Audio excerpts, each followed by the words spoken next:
Alright, so today we're going to do the clutch. And first thing you got to do is drain all the engine oil, which I have.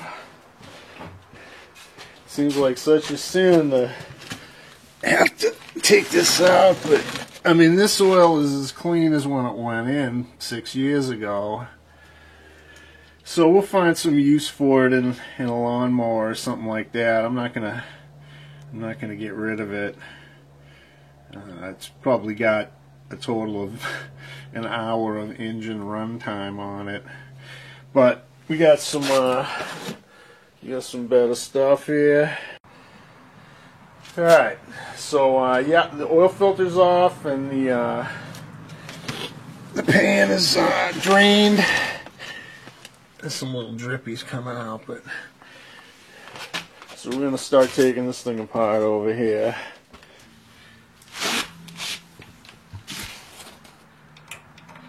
That's the one.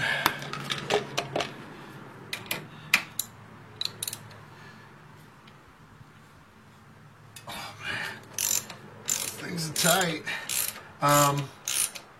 So what I did before I did the oil, drain the oil out, was I warmed up the engine a little bit, and just to thin it out so I get most of it out of there. And I'm sure when I take this cover off the side, there's going to be more oil coming out. I'm going to need an extension for this.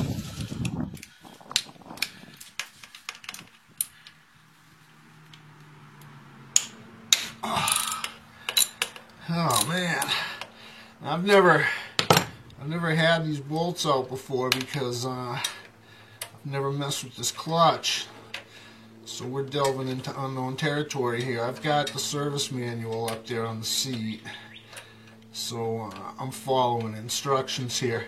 Now, I remember back saying a while ago about having to make a tool for this clutch, but I don't think we're going to have to do that, because I think you can get at all the pieces that I want to replace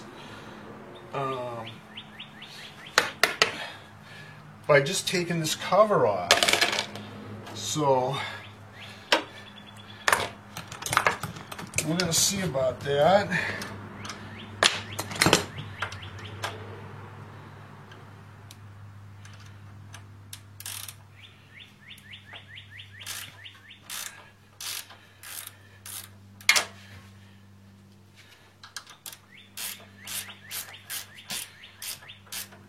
And before I take this off of this spline here, I'm just going to put a little punch mark, or maybe they've already done it. No, oh yeah, there is a punch mark, no kidding. These guys think of everything. Alright, everything's out of the way here, so we're going to start taking this cover off.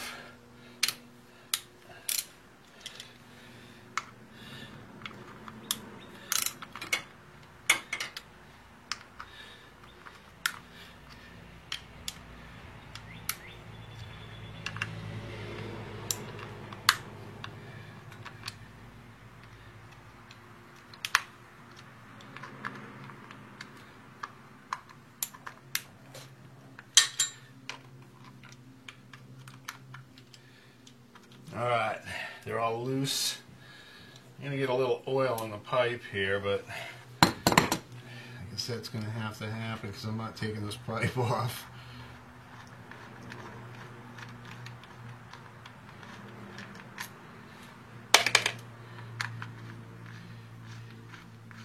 It's really amazing to me how well this bike has stood up.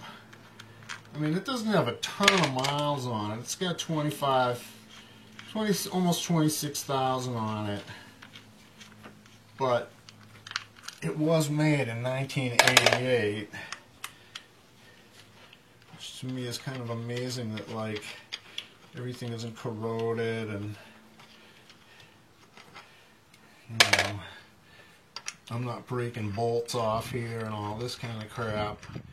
I mean, yeah, on the heads of these bolts, there's a little bit of corrosion around the edges where, like, wasn't in the casting, but my God, you know, this thing has held up quite well.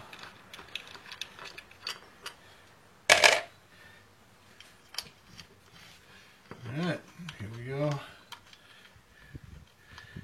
You're going to see the inside of a Honda VT800C Shadow clutch. Wow. I think this is going to be pretty damn easy. Okay, so what we got to do now is we got to pre-soak these clutch discs in the oil. So I'm going to throw them. They gotta soak in there for I think it's an hour.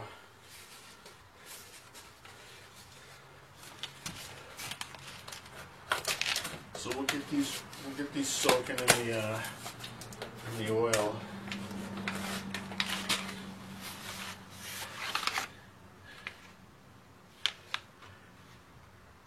They look approximately the correct size. Ooh, some stickers. Well, they're good for the toolbox, I guess. I won't be putting them on the bike. Alright. So let me get this thing open. And I'm just going to throw them right in the oil here that came out of the bike.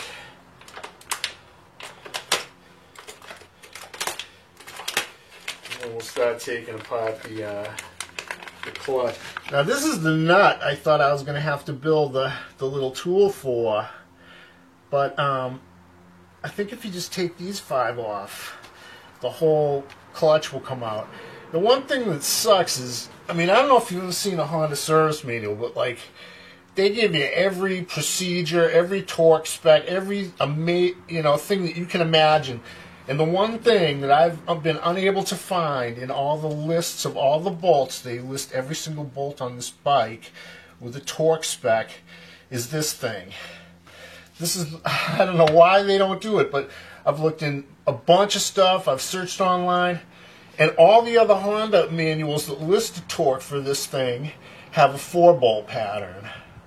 So what I'm going to do here is I'm going to take my torque wrench and put it on here and see if I can determine what the torque, for a ballpark, what it is for these bolts.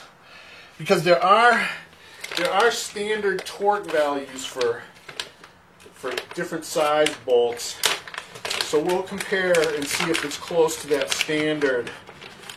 And I mean, it's not like you're adjusting anything. They bottom out and, they tighten up and everything. So, all right. So here's our wonderful clutch packs. I'm gonna soak them in this oil. Actually, let me spread them out. So they're not all laying on top of each other. All right.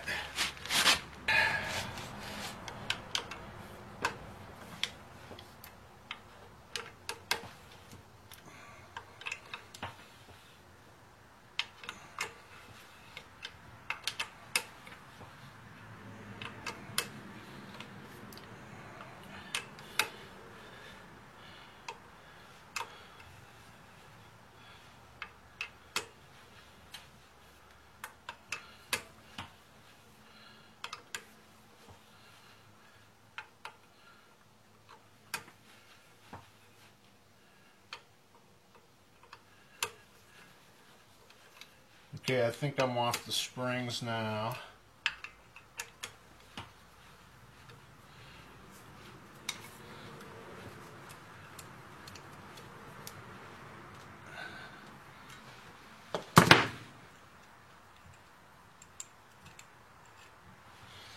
Alright, and there's our spring. Yeah, we're gonna mix these up.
Oh yeah.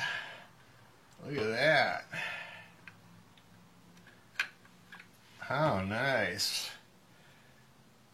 Yep, they look pretty worn. We'll measure them up, but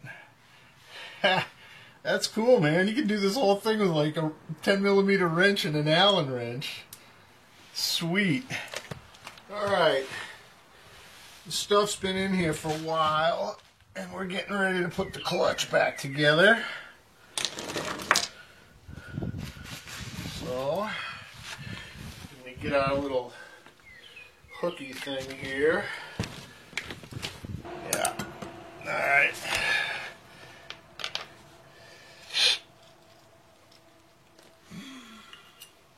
Okay. Get my little picky thing.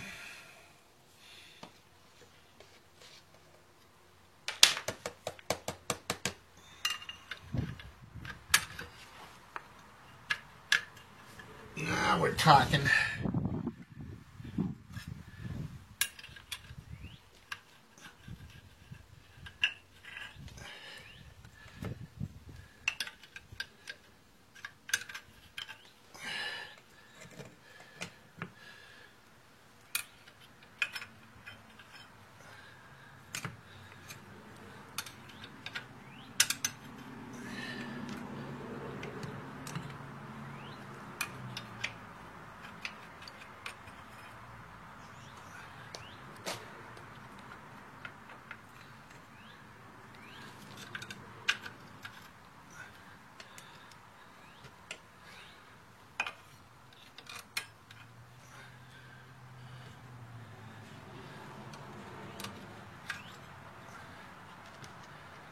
Yeah, now she's good.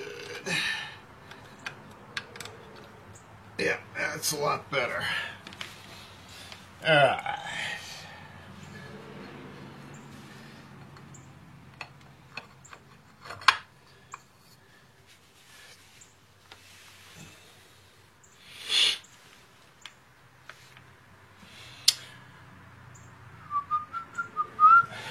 Alright, we got our new springs here. Put them in.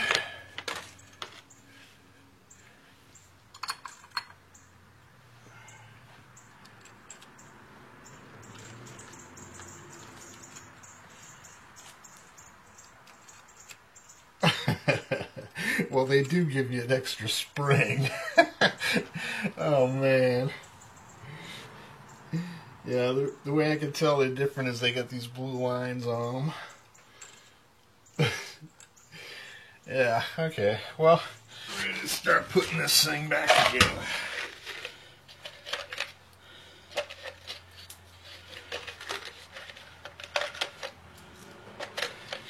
Have our little clutch bolt.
Alright.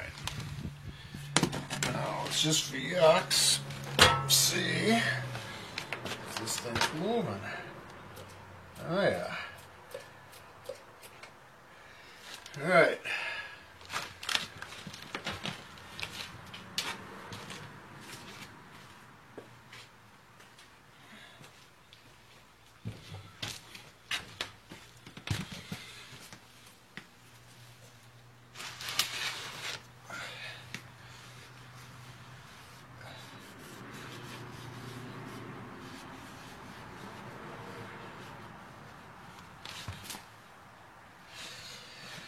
Okay.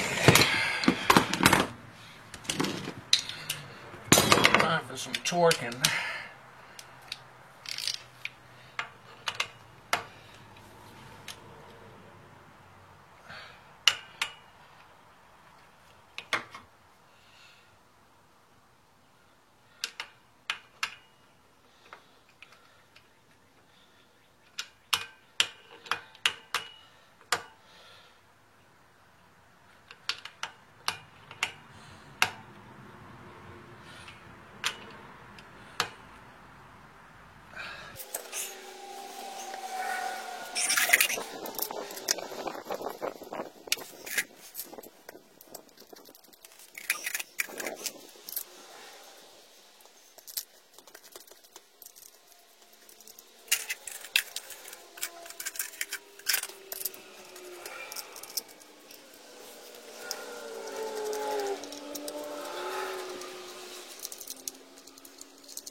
Torque values.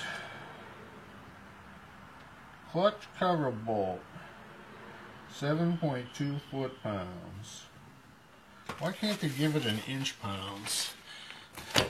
7 times 12 is 70, 85.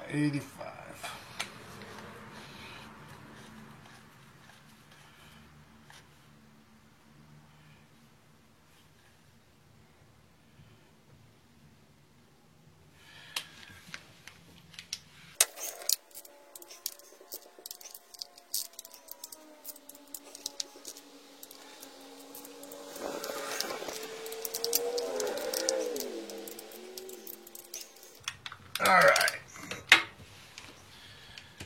so now we'll put a filter on this thing and put 4 quarts of oil in it. Well, actually, we've got to put the foot peg back on, huh? Alright, I can do that. And might as well grease this thing while we're at it.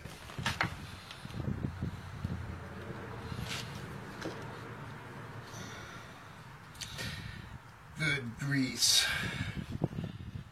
Gotta have it.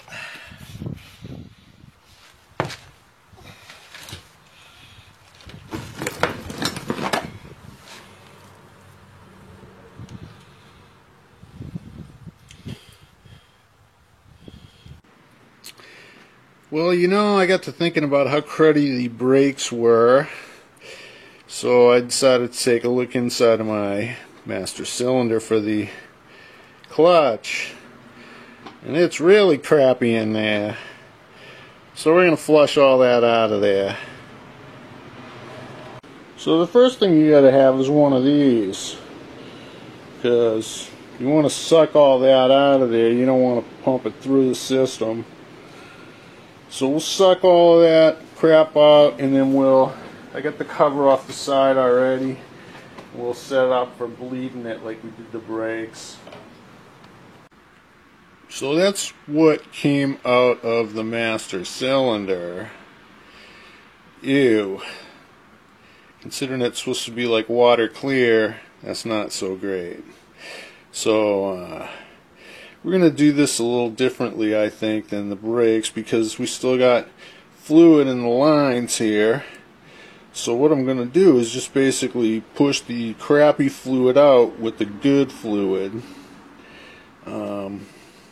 So the way I'm going to do that is I'm going to fill up the reservoir with clean fluid, and then I'm just going to bleed it as normal, and then you know, the good stuff will come in from the top and push the crappy stuff out the bottom, and then we'll have done it. Alright. Okay, so here's the same thing we did for the brakes. We got this hose hooked up to the bleed screw, and it goes down and it's held under the liquid by that nut. And I've topped off the Topped off the master cylinder here. So we're just going to start pumping it and bleeding it.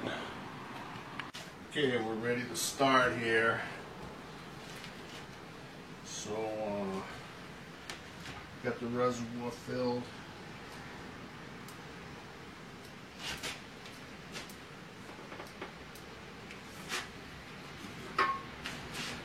Okay, I'm holding the handle in. First we gotta loosen this bad boy.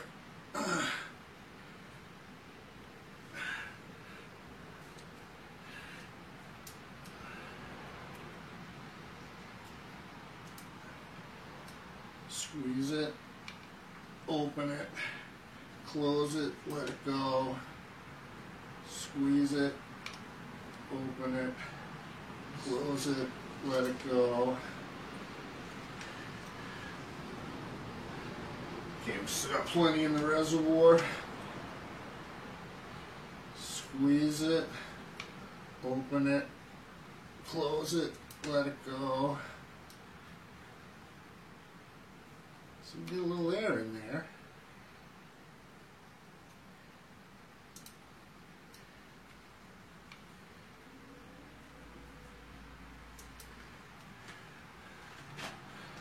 Okay, we're going to top it off again.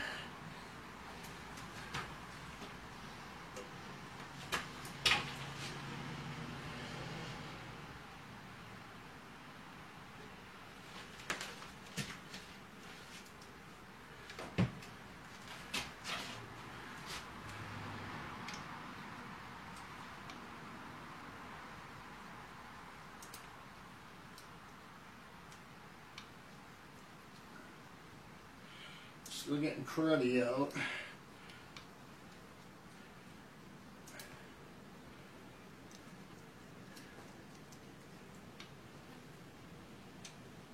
More air.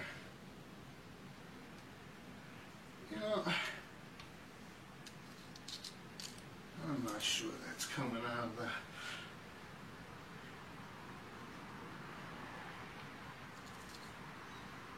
Is there a hole in this? Yeah, there's a hole in this. Wonderful. Alright. We'll fix that.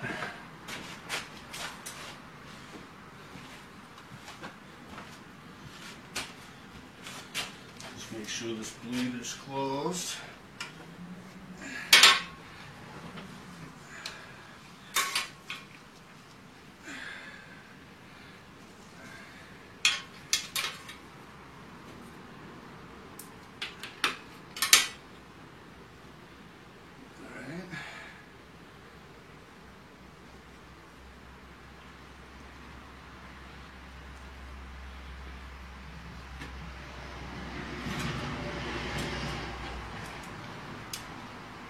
Alright, here we go again.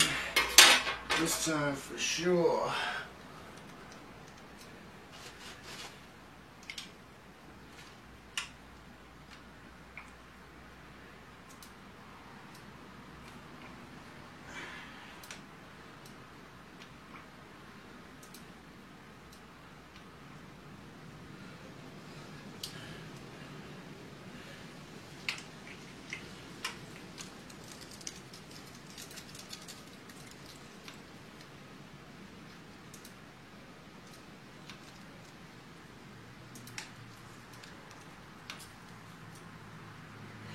There's a lot of crappy fluid in this thing.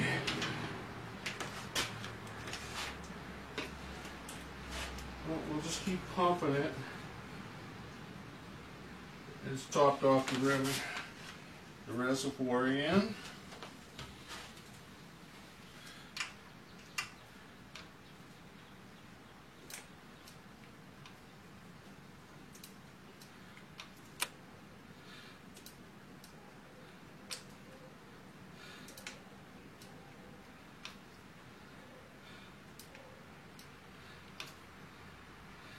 Now, the fluid's getting a little clearer now, so that means we're getting to the end of the crap.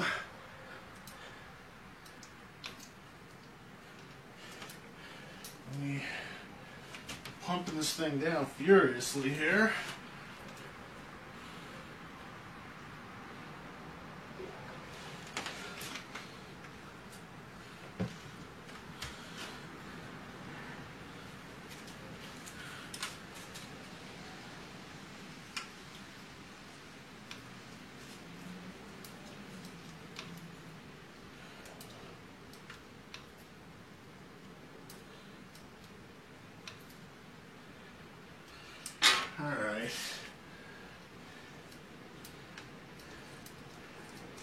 clutch is much firmer.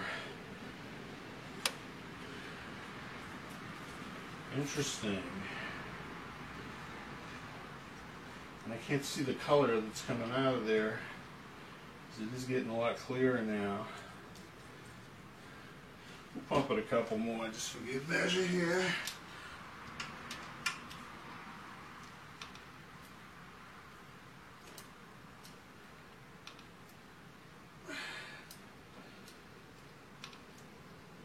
I'm getting tiny bits of, tiny little bubbles out of there. Top it off again.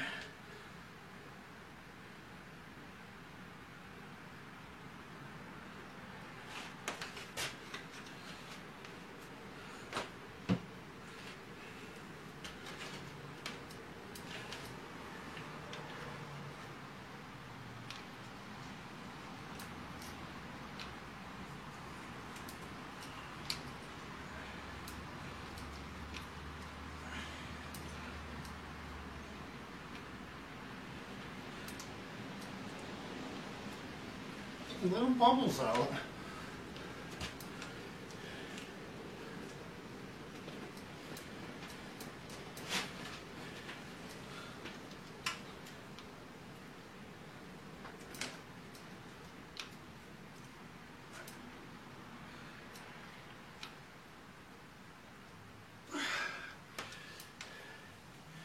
Well, I think we flushed all the fluid through it. I mean, I poured in a ton of this crap into the top.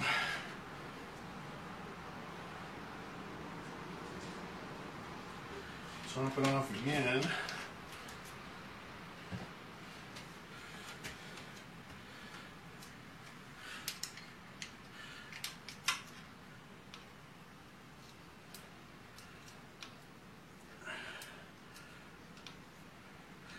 All right, I'm calling that good.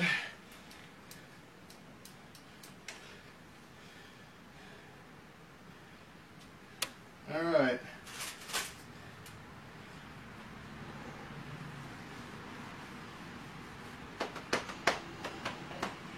Okay, so all we gotta do now is sink the carbs. I'll show you how to use a unison gauge.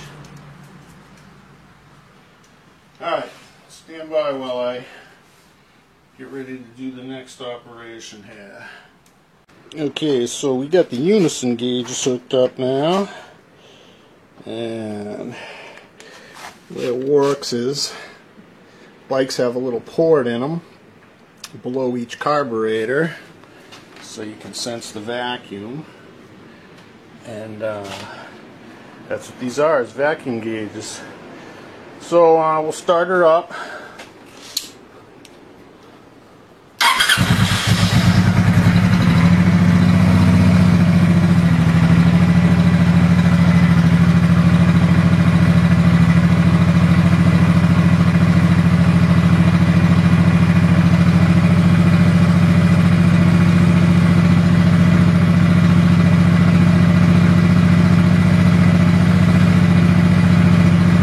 Okay, and you can see they're way off. So we'll let this warm up and we'll see how they equalize out. 'Cause right now it's on the choke, but it looks like they definitely are way out of sync. So we'll probably end up having to take this tank off of here so we can get to the screw to adjust it. Okay, so you can see what's happened after this thing is warmed up. I haven't adjusted anything yet. I did swap the hoses just to make sure that the gauges were reading equal. And now, you know, it's not hot. I mean, it's still, temperature gauge is still down low, but it's off the choke and it's idling. And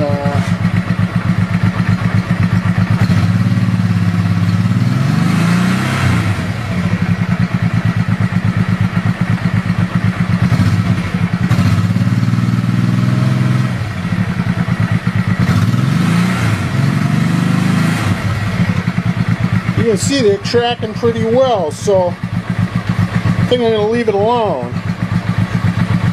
But for basic way you use this is they connect to the vacuum ports, and then they have this little valve here, and like if I open the valve up, you can see it's pulsing with the engine. But if you close the valve down, it acts like a little tiny orifice. And if you close it too much, it won't work, but see, that one's closed too much now. There we go.